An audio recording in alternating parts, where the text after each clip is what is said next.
அஸ்ஸலாமு அலைக்கும் வரஹ்மத்துல்லாஹி வபரகாத்துஹு. அல்ஹம்துலில்லா. அல்லாஹ்வுடைய மாபெரும் கிருபையினால் ஹிஜ்ரி 1447 வருஷம் நம்மலாம் கால் எடுத்து வச்சுருக்கோம். இது வரைக்கும் இந்த உலகத்தில் எவ்வளோ இழப்புகளை நம்ம பார்த்துருப்போம். ஆனால் முஸ்லீம்கள் நம்ம எல்லாத்துக்கும் மறக்க முடியாத ஒரு பெரும் இழப்பான இந்த கர்பலா போரை பற்றி பார்ப்போம். கர்பலா இந்த பேரை சொன்னால் நம்மளுக்கு என்ன ஞாபகம் வருது? ஒரு வெள்ளை குதிரை, அதில் நிறைய அம்புகள் விழுந்து அதுக்கு பின்னாடி நிறைய வீரர்கள்லாம் இறந்து கிடக்கிற மாதிரி இதான் நம்ம ஞாபகம் வருது. அந்த கர்பலா போரில் ஒரே ஒரு மனிதராக நின்று அத்தனை பேர்த்துக்கு எதிராக சண்டை போட்ட வீரருடைய கதை தான் இந்த கர்பலா. எங்கே நடந்துச்சு, எப்படி நடந்துச்சு, இதை தெளிவாக உள்ள போய் பார்ப்போம்.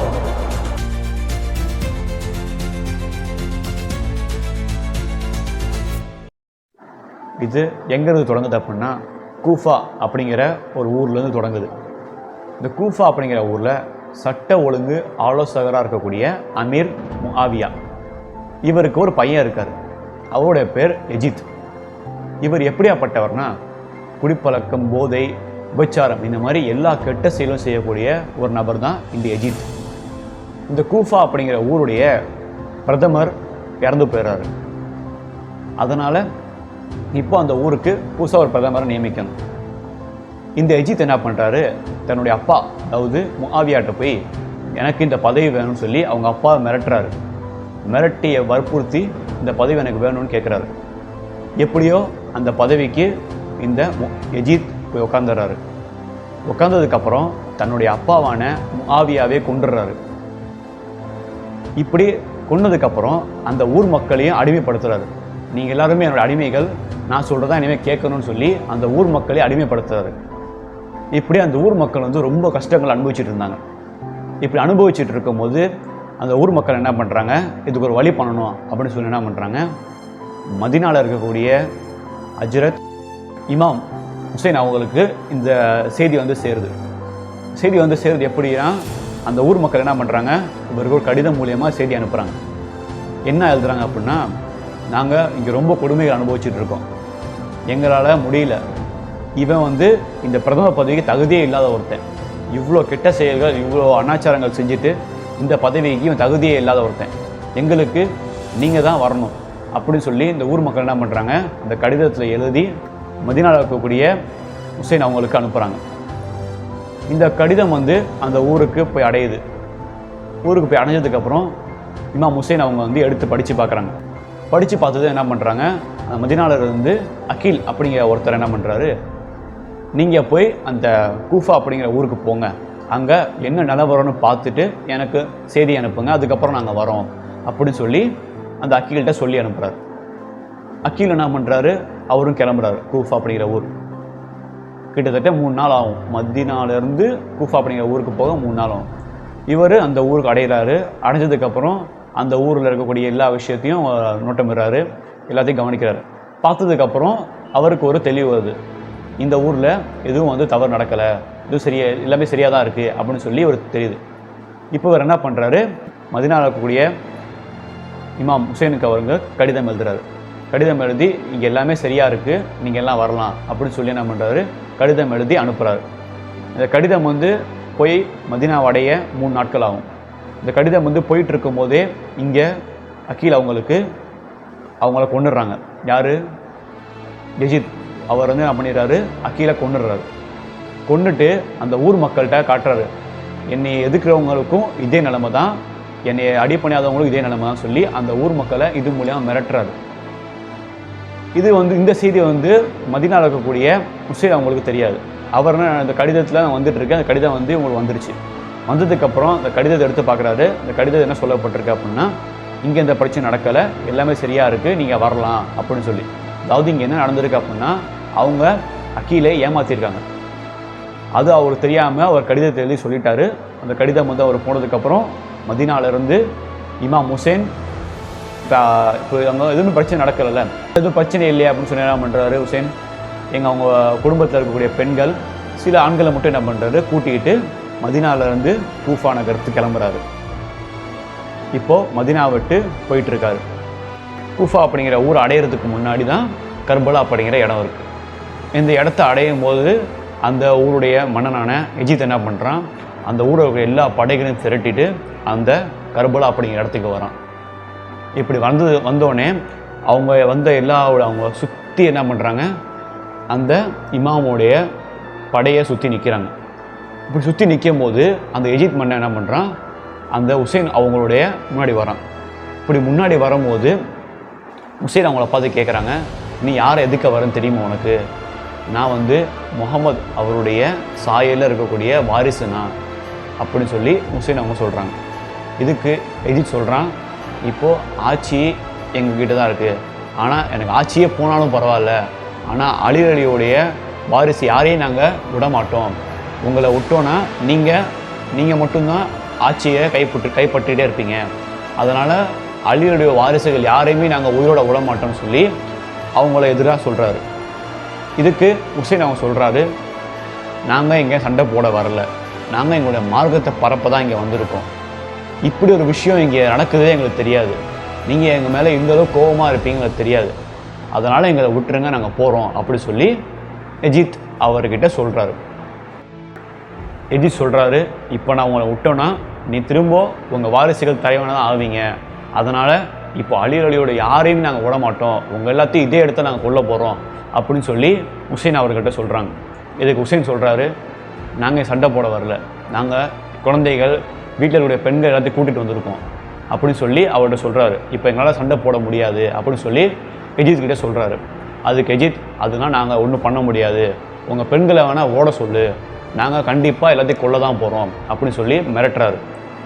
இப்படி மிரட்டிட்டு என்ன பண்ணுறாரு, இவர் கொஞ்சம் தூரம் அவங்க இருக்கக்கூடிய இடத்துலேருந்து கொஞ்சம் தூரம் தள்ளி போயிடுறாரு. இப்போது அவங்க எங்கேயும் போக முடியாது, ஏன்னா சுற்றி இப்போ ஆளுங்க நிற்கிறாங்க. அதனால் இப்போ எங்கேயும் போக முடியாது அப்படிங்கிறதுனால என்ன பண்ணுறாங்க, உசைன் அவங்க என்ன பண்ணுறாங்க, அதே இடத்துல கூடாரம் போட்டு தங்குறாங்க. இப்போ கொஞ்சம் நாட்கள் அப்படி 2-3 நாட்கள் ஆகுது. நடந்துக்கு 2-3 நாட்கள் ஆகிட்டே இருக்குது. இப்படி ஆகிட்டு இருக்கும்போது என்ன ஆகுது, அவங்கள சும்மா இருக்க அவங்க எஜித்தோடைய ஆட்கள் என்ன பண்ணுறாங்க, இவங்க சும்மா இருக்க விடுறதில்ல. இவங்க இருக்கிற கூடாரத்து மேலே நெருப்பை பற்றி விடுறது, இந்த மாதிரி அவங்கள துன்புறுத்திட்டே இருக்காங்க தொடர்ந்து. இப்படி பண்ண என்ன ஆகிறாங்க, இப்போ ஒரு இடத்துல இருக்காங்கன்னா அந்த இடத்துல கொஞ்சம் பின்னாடி போகிறாங்க, திரும்ப அங்கே இன்னும் பின்னாடி போகிறாங்க. இப்படி அவங்க ஒரு இடத்துலேருந்து ஒரு இடத்துக்கு போயிட்டே இருக்கும்போது என்ன ஆகுது, நாட்கள் ஆக ஆக சாப்பாடும் அவங்களுக்கு இல்லாமல் இருக்குது, தண்ணி இல்லாமல் இருக்குது, இப்போ எதுவுமே அவங்கள்ட்ட இல்லை. அந்த நிலைமைக்கு இப்போ வந்துடுறாங்க. எல்லாமே வீட்டில் இருக்க அவங்க கூடாரத்தில் இருக்க எல்லாருமே ரொம்ப சின்ன குழந்தைகள் இருக்காங்க. அதனால் எவ்வளோ நாள் தான் அவங்களுக்கு தண்ணி தாகத்தை சமாளிப்பாங்க. அவங்களுக்கு ஒரு கட்டத்தில் ரொம்ப அவங்களுக்கு முடியாமல் ஆயிடுது. அப்போது அந்த கூட்டத்தில் இருந்த இமாம் ஹுசைன் அவர் இல்லாமல் அப்பாஸ் அப்படிங்கிற ஒருத்தர் இருக்கார். இவர் என்ன பண்ணுறாரு, இமாம் ஹுசைன்கிட்ட போய் கேட்குறாரு, நம்ம இன்னும் எத்தனை நாளைக்கு தான் இப்படியே இருக்கிறது, நம்ம எப்படியாவது வெளியே போய் தான் ஆகணும், இன்னும் எத்தனை நாள் தான் இப்போ அடைஞ்சு கிடக்குறது, எப்போயா வெளியே போய் தான் ஆகணும், நான் போகிறேன் அப்படின்னு சொல்லி இமாம் ஹுசைன்கிட்ட சொல்கிறாரு. இதுக்கு இமாம் ஹுசைன் சொல்கிறாரு, நான் ஒன்றும் சொல்ல முடியாது, முடிவு நம்ம போகிறதா இருந்தால் நீங்கள் என்ன பண்ணுங்கள், உங்கள் மனைவிட்ட பிவி ஜைனப்கிட்ட கேட்டுட்டு போங்க அப்படின்னு சொல்லி சொல்கிறாரு. அப்பாஸ் என்ன பண்ணுறாரு, அவர் மனைவிட்ட போய் கேட்குறாரு. கேட்டுட்டு அவங்கள்ட்ட அனுமதி வாங்கிட்டு என்ன பண்ணுறாரு, குதிரையில் வேகமாக அந்த இடத்துக்கு நோக்கி போயிட்டே இருக்காரு. வேகமாக போகிறாரு. அவர் கண்ணுக்கு அந்த நதி வருது. அந்த நதியோட பேர் யூப்ரிட்டிஸ் நதி. அந்த நதிக்கு வந்துடுறாரு. இப்போது அந்த நதி வந்ததுக்கப்புறம் அந்த நதியில் தண்ணி எடுக்கிறாரு. எடுத்துட்டு தண்ணியை ஒரு பையில் கட்டி என்ன பண்ணுறாரு, அவர் தலையில் தலப்பாக இருக்கும், தலப்பாய் உள்ளே வச்சு அந்த தலப்பா ஃபுல்லாக கட்டி என்ன பண்ணுறாரு, அந்த இடத்துலேருந்து தண்ணி எடுத்துகிட்டு இப்போ வராரு. இப்போ எங்கே வரணும், அந்த கூடாரம் இடத்துல இருக்கக்கூடிய கர்பலா அந்த இடத்துல கூடாரம் இருக்குல்ல, அந்த இடத்துக்கு இப்போ வரணும். இப்போ குதிரையில் வேகமாக வந்துட்டு இருக்கும்போது என்ன ஆகுது, அங்கேருந்து ஒரு நேராக அவருடைய வலது கையில் இருக்கக்கூடிய வலது கையை என்ன பண்ணுறாங்க, வெட்டிடுறாங்க. இப்போது இன்னொரு கையை வெட்டப்படுது. இப்போ 2 கையும் அவருக்கு இழந்துருச்சு. 2 கையும் அவர் இழந்தாலும் அவர் என்ன பண்ணுறாரு, அவர் வாயை வச்சே அந்த குதிரையோட வாயில் வச்சுக்கிட்டு எந்த அளவுக்கு அவரால் ஃபோர்ஸ் பண்ணி வர முடியுமோ வேகமாக வந்துக்கிட்டே இருக்கார்.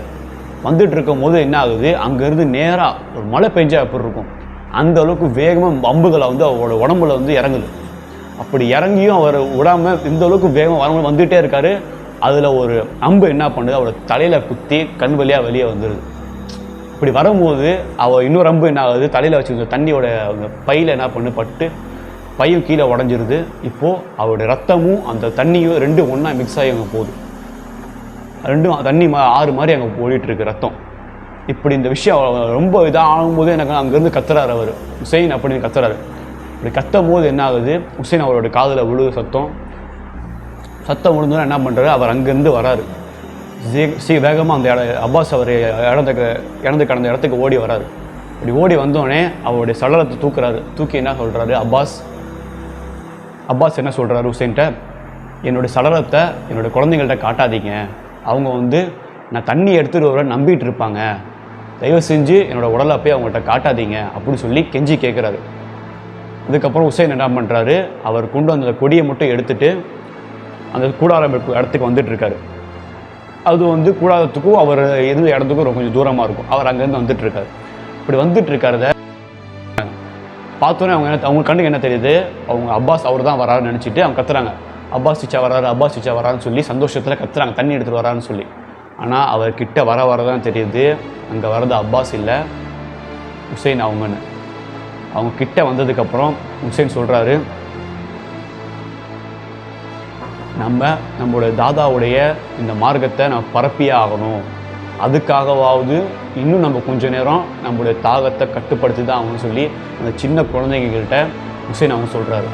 இப்படி சொல்லிகிட்டு இருக்கும்போது என்ன ஆகுது, ஹுசைனோட பையனான அக்பர் அவர் என்ன பண்ணுறாரு, குதிரை எடுத்துகிட்டு வேகமாக எதிரி இருக்கிற படைக்கு முன்னாடிக்கிட்ட போய் நிற்கிறாரு. நின்று, நாங்கள் எங்கள் சண்டை போட வரல, நாங்கள் எங்கள் மார்க்கத்தை பரப்ப தான் வந்தோம், எங்களை விட்டுருங்க, நாங்கள் போயிடுவோம்னு சொல்லி வேகமாக அந்த வீரர்கள்ட்ட கத்தி சொல்கிறாரு. இது சொல்லும் போதே அந்த எதிரி படைகள் எஜித் அவங்க சொல்கிறாரு, அவன் மேலேயும் அம்பு விடுங்க அப்படின்னு சொல்லி. அந்த சின்ன பையன் மேலேயும் அம்பு உடம்பு ஃபுல்லாக இறங்குனதுக்கப்புறம் எஜித் அந்த மக்கள் அவங்கள சிரிக்கிறாங்க. என்ன சொல்லி சிரிக்கிறாங்க அப்படின்னா, இப்போது உங்கள் அப்பா வர சொல்லு, உங்களோட உடம்பு எடுத்துகிட்டு போக சொல்லு அப்படின்னு சொல்லி கேவலமாக சிரித்து அவங்களை கேலி பண்ணுறாங்க. இப்போது இந்த நிலைமைக்கு இமாம் ஹுசைன் வந்துட்டார். இப்போ யாருமே இல்லை கூட. இப்போது கையில் அவரோட கை குழந்தை மட்டும்தான் இருக்குது. இப்போ இந்த கை குழந்தை என்ன பண்ணுறாரு, அல்லாஹ் கிட்ட ஒப்படைக்கிறார். யா அல்லாஹ், இனிமே இந்த குழந்தைக்கு நீ தான் எல்லாம் பொறுப்பு அப்படி சொல்லி அந்த குழந்தைகிட்ட ஒப்படைக்கிறார். இப்படி ஒப்படைக்கும் போது இவ்வளோ நேரம் அந்த குழந்தை தண்ணி தாக்கத்தில் சாப்பாடு இல்லாமல் அழுதுட்டு இருந்த குழந்தை அப்படி அமைதியாயிருச்சு. இதை அந்த எதிரி படா காத்தி சொல்கிறாரு, பாருங்கள் அல்லாவோட உதவி எப்படி வேணால் வரும், அல்லாவோட உதவி சொன்னோடனே குழந்தை கூட அமைதியாயிருச்சு அப்படின்னு சொல்லி எதிரி படையை காத்தி சொல்கிறாரு. இப்போது அந்த எதிரி படையான எஜித் என்ன பண்ணுறாங்க, ஃபுல்லாக இன்னும் நிறைய அம்பு அந்த குழந்தை மேலே எறிங்க அப்படின்னு சொல்லி அந்த குழந்தைங்கள் மேலே அம்பு எறிகிறாங்க. அந்த சின்ன குழந்தை அதோடைய மார்பகத்துலேயும் அந்த அம்பு இறங்கி அதோட உடம்பு ஃபுல்லாக அந்த அம்பு இறங்குது, இவர் மேலேயும் அந்த அம்பு இறங்குது. இப்போது அந்த குழந்தையும் சடலமாயிருச்சு. இப்போ இவர் என்ன பண்ணுறாரு, இமாம் ஹுசைன் அந்த காலத்தில் இவர் இறங்குறாரு.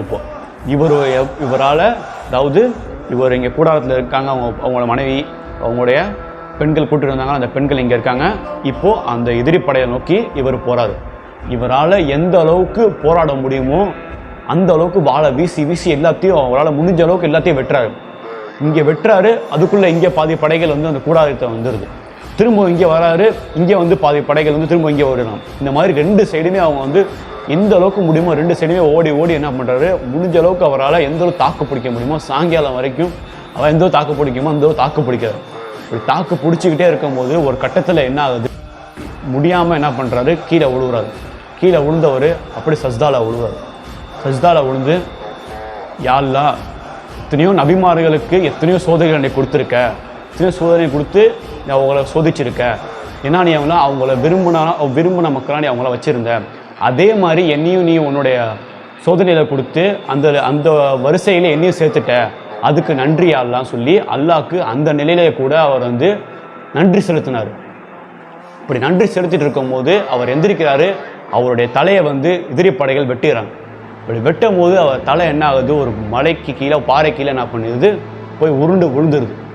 அப்படி விழுந்த அந்த தலையோட ஒரு இமாம் ஹுசைனோட தலையோட வாய் மட்டும் அஷ்ஹது அல்லா இலாஹ இல்லல்லாஹ் அஷ்ஹது அன்ன முஹம்மது ரசூலுல்லாஹ், அப்போ கூட அவருடைய வாயில் அந்த வார்த்தை வந்துச்சு.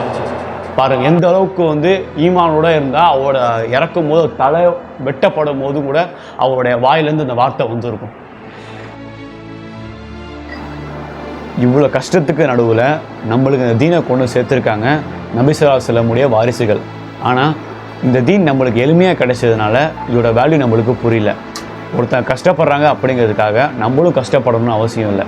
அவங்க எதுக்காக கஷ்டப்படுறாங்க அப்படின்னு புரிஞ்சுக்கிட்டாலே போதும். அத்தீனுல் இஸ்ருன், தீன் மிகவும் எளிமையானது. நீ கஷ்டப்பட்டு எந்த விஷயமும் செய்யணும்னு அவசியமே இல்லை. இனி வரக்கூடிய காலங்கள்லையாவது இந்த கர்பலா போர் மூலயமா நம்மளுடைய தீனை உறுதியாக்கி ஈருலக வெற்றிகளையும் அடைவோம் என துவா செய்தவனாக விடைபெறுகிறேன். அஸ்ஸலாமு அலைக்கும் வரஹ்மத்துல்லாஹி வபரகாத்துஹு.